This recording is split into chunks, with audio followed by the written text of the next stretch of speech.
வணக்கம். Welcome to VV trading consultancy.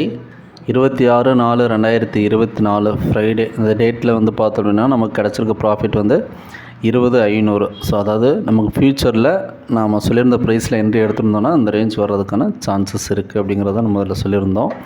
இப்போ Nifty bank Nifty பார்த்தோம் அப்படின்னா S1 S2 R1 R2 level கொடுத்துருந்தோம் இல்லைங்களா. R1 R2 லெவலிருந்து கிளியரான ஒரு செல்லிங் எடுத்து கீழே டார்கெட் வரலையுமே வந்திருக்கு.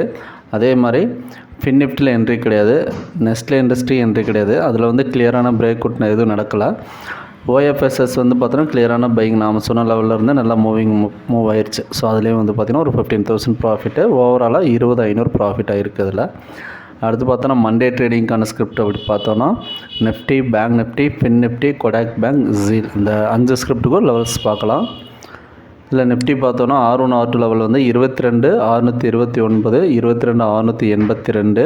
Support zone 22,377, 22,317. மார்க்கெட் வந்து பார்த்தோன்னா R1 ரேஞ்சில் தான் க்ளோசிங் நடந்திருக்கு. இது கொஞ்சம் வீக்காக தான் இருக்குது, அதாவது செல்லிங் வர்றதுக்கான சான்சஸ் தான் இருக்குது. அப்படி செல்லிங் வந்தது அப்படின்னா நமக்கு S1 ரேஞ்ச் வரலையும் வர்றதுக்கான சான்சஸும் இருக்குது. ஸோ மண்டே எப்படி ட்ரேட் ஆகுதுங்கிறத பார்க்கலாம். அடுத்து பார்த்தோன்னா பேங்க் நிஃப்டியோட R1 R2 லெவல் பார்த்தோன்னா 48,718, 48,773. Support zone 48,140, 48,093. ஸோ இது வந்து பார்த்தோம் அப்படின்னா சப்போர்ட் ஜோனில் ஒரு பையிங் எடுக்கிறதுக்கான சான்சஸ் இருக்குது. S1 ரேஞ்சுக்கு மேலே ஒரு 15 மினிட்ஸ் க்ளோஸ் இருந்தாலே பையிங் போகிறதுக்கு சான்சஸ் இருக்குது. அடுத்து பார்த்தோன்னா ஃபின் நிஃப்டியோட R1 R2 லெவல் பார்த்தோன்னா 21,573, 642. சப்போர்ட் ஜோன் 21,280, 221 வரலையுமே சப்போர்ட் ஜோன் இருக்குது. ஸோ இது வந்து பார்த்தோன்னா சப்போர்ட் ஜோன் நியராக தான் இருக்குது. Again S1 S2 level touch ஆகிட்டு பையிங் எடுத்தது அப்படின்னா பையிங் எடுக்கிறதுக்கான சான்சஸ் இருக்குது.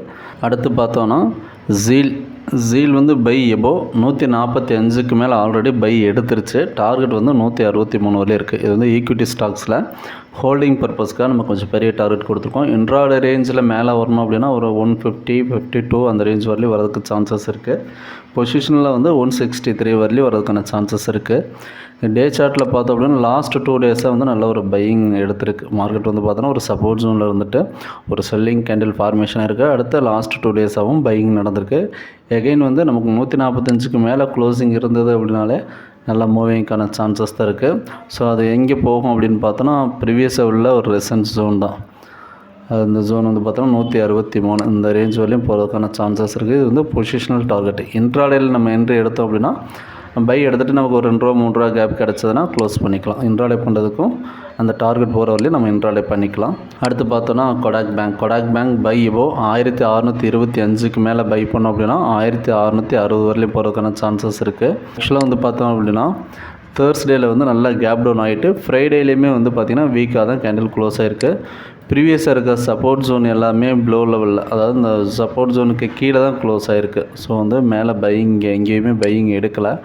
ஆனால் இதில் என்ன அப்படின்னா லாஸ்ட் 2 டேஸாக வந்து ஒரே ரேஞ்சுக்குள்ளே இருக்கிறதுனால அந்த லோ பிரேக் ஆச்சுன்னா மட்டும்தான் மறுபடியும் கீழே போகும். அதாவது 1602, 1600க்கு கீழே ஒரு கிளியரான க்ளோஸ் இருந்ததுன்னா கண்டினியூவாக செல்லிங் வர்றதுக்கு சான்சஸ் இருக்குது.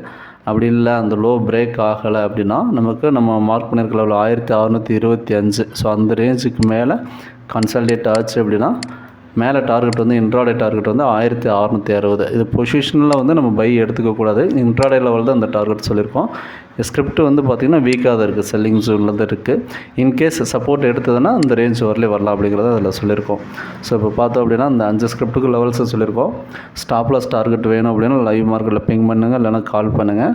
அதே மாதிரி நம்ம இந்த வீடியோ வந்து பார்த்தோன்னா எவ்ரிடே டுமாரோ அனாலிசிஸ் கொடுத்துட்ருக்குறோம். இந்த வியூ வந்து டெய்லி நீங்கள் வாட்ச் பண்ணணும் அப்படின்னா நம்ம சேனலை சப்ஸ்கிரைப் பண்ணிக்கோங்க. Thank you. We are not a SEBI registered technical analyst. நாம் கொடுத்துருக்க technical levels only for educational பர்பஸ்க்காக மட்டும்தான். தேங்க்ஸ் ஃபார் வாட்சிங். நம்மளோட சர்வீசஸ் பார்த்தோம் அப்படின்னா ஸ்டாக் மார்க்கெட்டில் எப்படி ட்ரேட் பண்ணணும் அப்படிங்கிற கோர்ஸ் எடுத்து கொடுத்துட்ருக்கோம். நீடட் இருக்கிறவங்க இந்த வீடியோ என்ட்ரில் வர நம்பருக்கு கால் பண்ணுங்கள், இல்லைனா பிங் பண்ணுங்கள். தேங்க்யூ.